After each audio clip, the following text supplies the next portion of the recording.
What's up, y'all? It's Annabelle with That Good Shit, and I am here with Chase Shakur. Chase Shakur. It is a frigid Friday morning out here in New York. What have you been up to so far today? Walking around in the cold for real, you know what I'm saying? Yeah. Getting my bacon, egg, and cheese, starting my morning. You feel me? You've been saying that you've been eating some really good food out here in New York. What have you eaten so far that you've like really been enjoying? I had this Caribbean spot yesterday. I just forgot the name. Damn. But I had this jerk burger. It was good as hell. You know what I'm saying? Yeah. Okay, love that. Glad you're having a good time out here so far.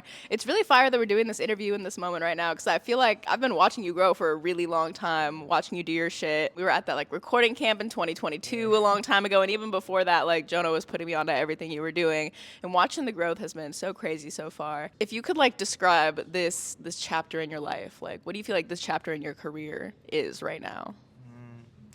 It's like a rebirth for real. Erica Badu calls it like you gain information. Like I'm in my research period right now. So Research. Okay, so what does that like research kind of look like for you? like living life, like seeking conversation, seeking like knowledge, and like learning. Have there been any places you go specifically, or maybe like authors or artists or anyone you're looking to for that inspiration? I've been looking at other artists for real. Yeah. Like I look at Doechii. She has like this old video series like when she like before she popped for real. Yeah. She was going over this book, The Artist's Way, Yeah. and like she would like review it like every week. So like I binged that, and like we share a lot of parallels on what we're going through. So Yeah. it's fine. Yeah, no, that's super fire. Big shout out to Doechii. We're out here, celebrating the release of an upcoming album, which I've been bumping all morning and is so amazing. Tell the people a little bit just about this album, any like general big ideas around like the themes of the album. All right, so this WONDERLOVE album, it's kind of like I wanted to make a world that wasn't like real type shit. I wanted to go over the feeling of being infatuated with somebody. Like, I always wanted to play with the idea of that and make a project around it. Like, heartbreak music is cool, but like, I wanted to switch the narrative a little bit. Yeah. Yeah. Okay. When it comes to making like infatuation music, are there any artists that you've been looking to for inspiration that you feel like make like really strong infatuation music? Stevie Wonder, yeah. Marvin Gaye. Okay. Yeah, those artists. Definitely. How have you applied like what they've done to like your process as you were making this music? Their vulnerability. Like, when you listen to like a Stevie Wonder song, like when you're older, it hits different, like when you listen to like what he's saying. And just like the perspectives he was doing and the passion behind what he was doing too. Yeah, Follow that. definitely. What does it look like for you, like accessing vulnerability in yourself when you're going in to write a song? Like, how do you get into that zone? I pray, I kind of gotta like dig if I want to like show myself, you know. It's kind of like painting a picture. Totally. Yeah. Yeah. I feel like your like writing has grown so much over the years, especially in the aspect of like storytelling and really like painting pictures with your words. What do you think has helped your writing grow in that way over the years? I'm working with other artists. Like with this project, I was with amazing people. Like I was with like Raphael Sadiq, No ID. Crazy. Yeah. Oh my God. I was with No ID and Ari Pensmith, who's like a big mentor, and like how to like utilize my vocals and like melodies to tell a story. And like No ID was just like, he gave me like the craziest advice in a session, and shit, and I always just carry that with me. What was the advice that he gave you? It was crazy. Like he came in and like listened to the song and just like read the whole shit. But basically it was along the lines of like, you have a picture, you know what I'm saying, and you can zoom out and, you know what I'm saying, see what's going on around. It's kind of like if you see a tree, right? Yeah.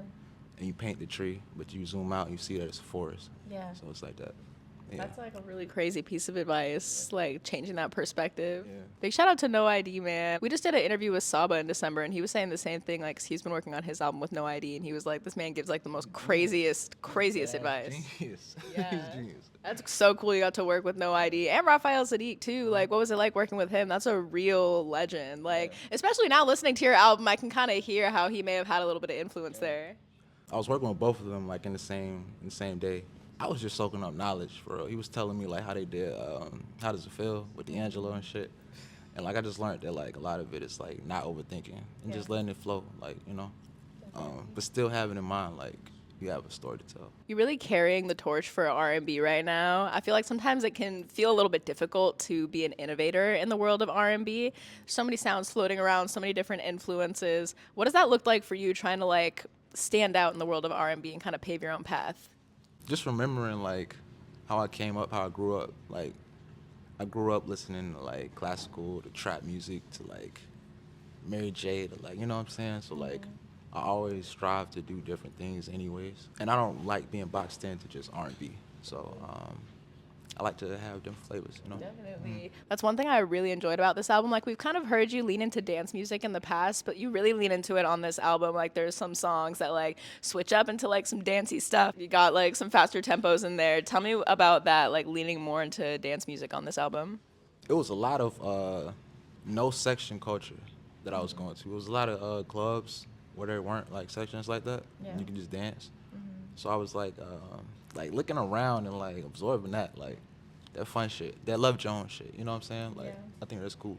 Definitely, yeah. I love a club with no sections, so just pure dance floor.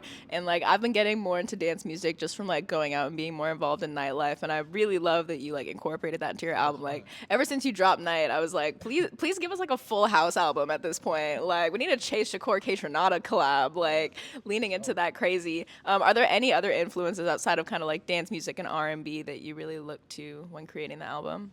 I look to jazz. There's a lot of jazz.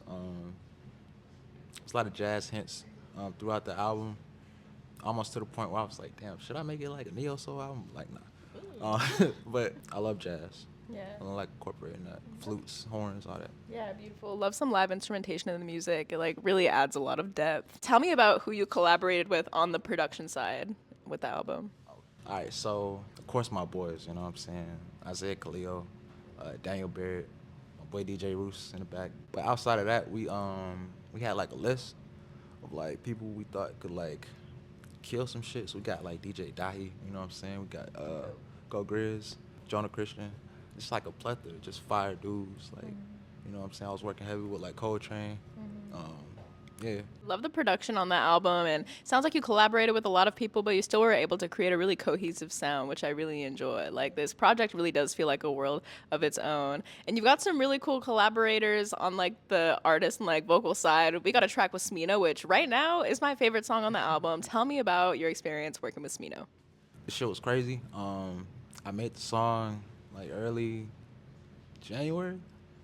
And I got the verse while I was on tour with Killer Roy, and my fucking mind was blown. And I played that shit so crazily. When our video comes out, shit's gonna be nuts. Oh my god. Yeah, so What's your personal favorite song on the album right now? say that you will. Say that you will. Okay. Why? It's a crazy story, and I always love that sample, that Biggie Small sample. Yeah, very much so. There's some like really crazy samples throughout this album. Like all the producers really killed that. Like I love the Surrender sample. That's like this is a sample for my favorite Knowledge beat, and I heard that on the album, and I was like, this is very tasteful. I did that shit though, cause I heard that beat, and I was like, damn, this is a movie. This is a movie, yeah. Yeah. That's super fire. Obviously, love is a huge theme on this album, and definitely like you put your heart out on the line with this one. Like this is really an album for the real yearners, the real lovers. And I want to know, Chase, in your opinion, in 2025, like is real love still alive? Yeah, for sure. It is. What makes you believe that like love is still alive in this world? Because you know there's a lot of bullshit going on. There's a lot of heartbreak and sadness around us. Like, what makes you believe in love right now? Touching grass, you know what I'm saying? Niggas just gotta touch some grass. Get off the phone, you know. Stop listening to podcasts, Yeah. you know. Okay. Yeah. Any podcast recs for the people? That good shit, you know what I'm saying? Or like, you know. I don't even know. He has like my manager Jono got like this podcast about like music business and shit. That we peeping and shit. That's cool. And I'm a nerd for like nature. So like, yeah. I listen to like that type of shit. Okay. Does nature inspire your like creative process at all? Yeah. Yeah, how it so? does. Just like touching grass, like you'd be surprised about like how much clarity you get from just like going outside, and, Yeah. like taking a walk. You know Going what I'm saying? outside, taking a walk, and I especially get like really inspired when I'm actually like literally physically touching grass or like walking barefoot on grass, like just actually getting in like physical contact with nature. Like that shit like opens up your whole mind. Yeah, it chills you out, you know? It does. It chills you out. It's really great. What have you been listening to lately? Like what's on the top of Chase Shakur's playlist? It's hella random shit. I've been listening to a lot of Tupac, and a lot of like my homies. So like Suave, Jordan X Bell, Isaiah Cleo, and it's like I have a song of the week like every week. So like I've been bumping this 454 song, Spike's Hotline. That's my shit. We love that album Yeah, that's my shit. so much. So Quincy knows. Like it's really fucked up how much we love that album. Spike's Hotline. That's my shit, bruh. Yeah. You know what I'm saying? We're obsessed with him. We just saw him DJ last night. He's a crazy DJ. Yeah. If you ever get to catch one of his sets, like it's very legendary. Oh, that's something else I wanted to ask you. What's your favorite song to hear in the club right now? Damn. All right, this is gonna sound crazy, but like when I hear like a Sexyy Red song, like the beat just goes crazy. Like you know what I'm saying? Like niggas like to play it off, and that's cool, but like this shit hard. It slaps. Bro, like you can't deny Sexyy Red. Truly undeniable. You hear that song she just dropped with Bruno Mars? I saw a snippet this morning. I gotta peep that shit. It's kind of insane. It's way out of here. It sounds fire. I've just never heard Bruno Mars talk like that before. Like, let's you saying some outlandish shit. What do you think a Chase Shakur and Sexyy Red collab would sound like? I'm not even gonna lie. I was trying to get her on the this fairy tales joint. I sampled her. Yeah, that the shit was Sexyy funny. Red sample was nuts. Yeah. I think it sound fire. Yeah. Yeah. Sexy, if you want to toss a verse this way, we are open. Let us know. What are you looking forward to most for this year? More music, production. I'm starting to produce more and write more and tour for real. Okay, we got lots to look forward to. And again, like, I can't stress enough how amazing it is, like, how far you've come over these past years. Like, watching the growth has been really cool. And now I'm sitting here talking to you about working with No ID and Raphael Sadiq. Like, what are we even talking about right now? Like, that shit's insane. Like, you know, it's crazy because, like, let me just say this right now, okay? We both saw each other come up, you know. I've been a very, very big fan, you know what I'm saying, from the start, you know. Back when we was at that writing camp, and I was the only R&B nigga there. I don't know why I was there. It was fire as hell, you know what I'm saying? But to see the growth, to see like you venture out to like different things, like music and stuff like that, it's like it's amazing to watch, you know what I'm saying? So like we both want to come up, you know what I'm saying? It's fire. I appreciate that. The mutual like respect and support is like so there, and we got a long way to go. I want to know like if you could talk to like Chase on like day one of his music making journey, like what would you tell him? It's gonna be rough. You're gonna sound a lot. You're gonna sound rough. You know what I'm saying? It's gonna be a lot of walking, a lot of hot summers walking to record one song, but it's gonna pay off. You know. That's beautiful. Well, looking forward to everything you got coming. Make sure y'all check out the new album. And Chase, is there anything else you would like the people to know? Watch out for that WONDERLOVE. You know what I'm saying? And you know, get that good shit. You feel me? Hey. Thank you. Yay.